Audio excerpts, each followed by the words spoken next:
morning, gladiators. Today is Friday, February 11th, and it is a 7-period day.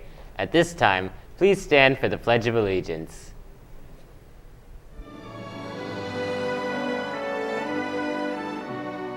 I pledge allegiance to the flag of the United States of America and to the republic for which it stands, one nation, under God, indivisible, with liberty and justice for all.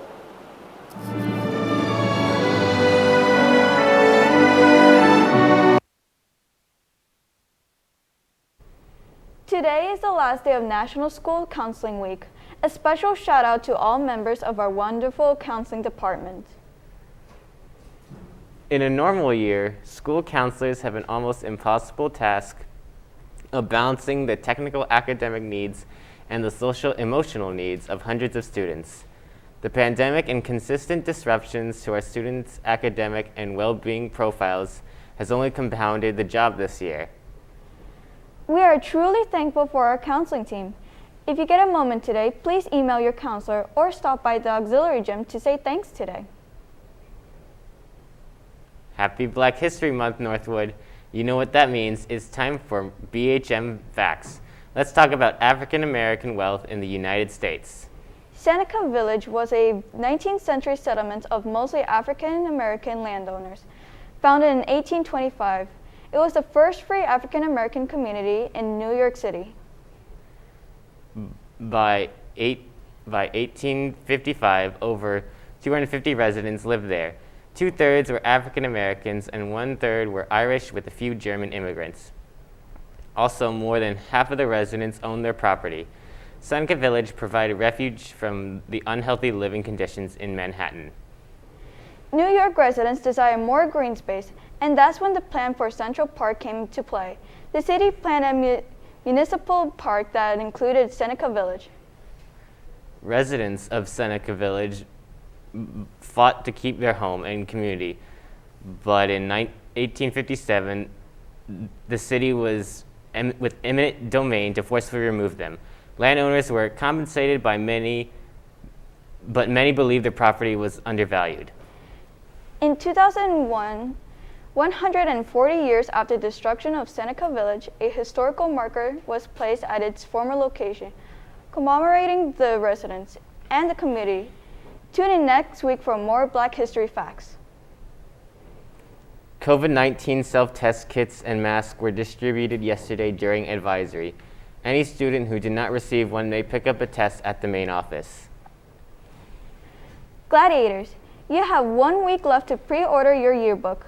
Limited copies will be ordered. If you want to guarantee your book, buy it now.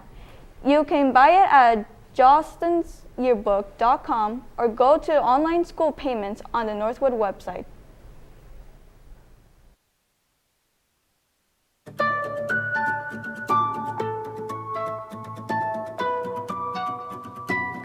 Hi MCPS, Hana Oluni, your student member of the Board of Education here. Happy Black History Month and Lunar New Year.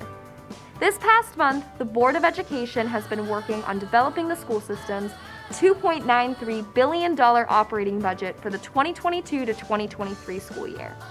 The budget includes investments in services to combat pandemic learning loss, new elementary schools in Gaithersburg and Clarksburg, increases in employee salaries, a welcome center for students from other countries, strategic recruitment initiatives to increase staff diversity, and an expansion of free pre-K.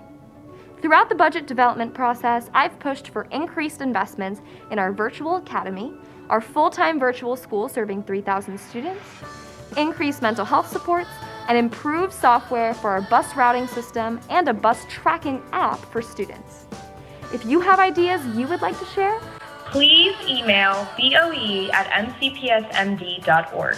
Finally, I'm excited to share that the board approved our brand new energy conservation policy, which includes a commitment to cutting greenhouse gas emissions 80% by 2027 and 100% by 2035 compared to 2005 levels. I'm proud to have fought for a numerical commitment from MCPS to fight climate change. For more updates, follow me on Instagram, Twitter, or TikTok, or send me an email. You can also speak to me in person when I visit your school. Check out hanathesmob.com to see when I'll be visiting you. Have a great day.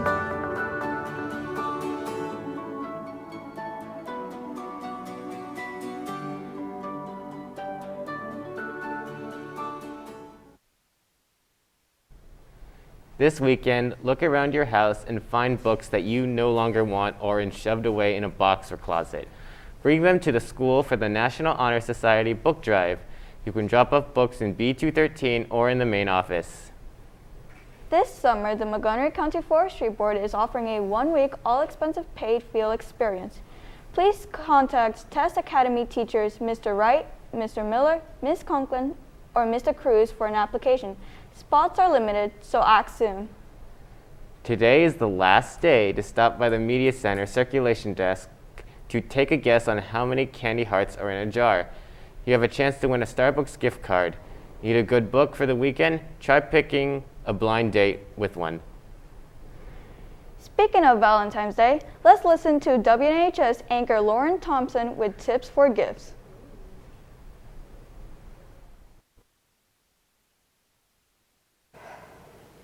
Monday is everyone's favorite or least favorite holiday, Valentine's Day.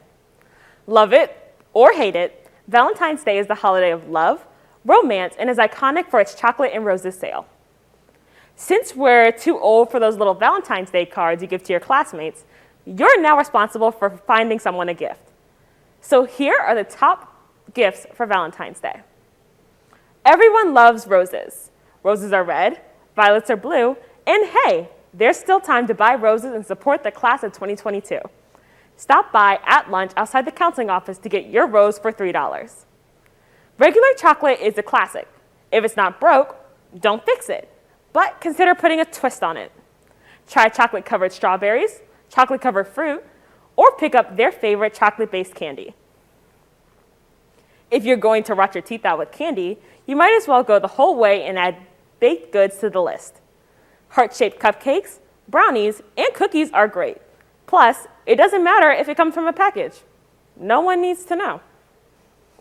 Teddy bears are always a great gift.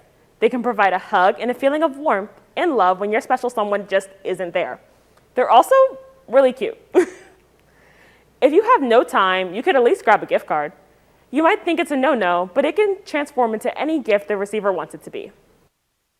And lastly, no one knows your Valentine's better than you do. Whether it's your friend, just a friend, or a significant other, you should know about their specific interests. Buy or make something that's meaningful to them. And hey, if it turns out bad, it's the thought that counts.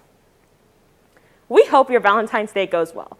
But just a reminder, WNHS is not responsible for if your Valentine's Day goes south because you've listened to our advice. Have a lovely weekend, Gladiators. This is Lauren Thompson for WNHS Valentine's Day Tips. Isn't that lovely? And now for Gladiator Sports with Andres. Thanks, Jesse. Swim and dive metros are happening this weekend. We wish all gladiators participating good luck. Girls and boys varsity basketball face off against the Poolesville Falcons at Poolesville. Boys are at 5:30 and girls at 7:15 p.m. Indoor track is attending the 4A West Regionals at Hagerstown Community College at 4 p.m. Mr. Meador is looking for a few good gladiators to play allied softball. If you're interested and would like more information, please see Mr. Meador in room B148.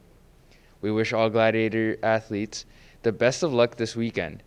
That's it for Gladiator Sports today. Back to you, Monica. Thanks, Andres. Now let's talk about what's happening at lunch. As we mentioned during our Valentine's Tips for Gifts segment today, today's lunch is the last day left to buy Valentine's Day flowers and make someone's day. Flowers can be purchased in the hallway in front of the guidance office today at lunch. Join the counseling department for the February Self-Care Friday activities. Stop by the auxiliary gym to make Valentine's Day cards for our local nursing homes. This is the perfect time to relax and show your creative side. SSL hours will be rewarded. Northwood parent Miss Maitland is back from Uganda and will be available in the media center today during lunch. If you're interested in global travel or working internationally, come by to say hello. The SGA is meeting in A112. GSA meets in A105. The Jewish Culture Club will meet today at lunch in Ms. Baldinger's room in A room 122. Lunch with the Counselor is back, starting next Wednesday with prepping for college for 9th and 10th graders. Any questions? Ask your counselor. That's it for today's morning show. Have a great day, Gladiators. We will see you on Monday. I'm Jesse Nielsen And Monica Garaleva for the Northwood update on WNHS.